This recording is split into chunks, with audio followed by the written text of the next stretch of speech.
વાત કરી અને મને બહુ સારી વાત યાદ આવી. વાત રહી પોસ્ટમોર્ટમની. મારી જોડે બે વડીલો છે, બહુ જ્ઞાની છે.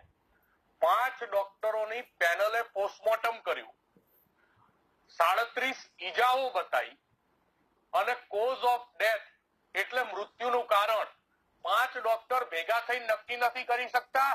અને સરકાર, હું ખુલ્લેઆમ કહું છું કે ભારતીય જનતા પાર્ટીની સરકાર અને પોલીસના દબાણના કારણે બિચારા ડોક્ટરો પોતાનો ધર્મ ભૂલી અને મૃત્યુનું કારણ પણ નથી આપી શકતા.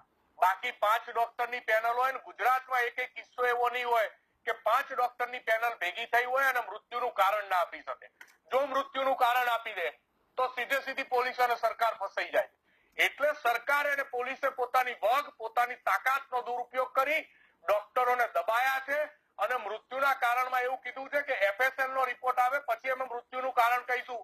હવે હું તમને ટેકનિકલ બાબત કહું કે FSL નો રિપોર્ટ 6 મહિને આવે. હવે 6 મહિને આવે ત્યાં સુધીમાં સરકાર અને પોલીસ બે ભેગા મળી અને આ કેસ રફે દફે કરી નાખે. આજે જે પ્રજા પરિવારની સાથે જે સાથે કાલે ના રહે એના માટેનો આખો ખેલ ચાલે.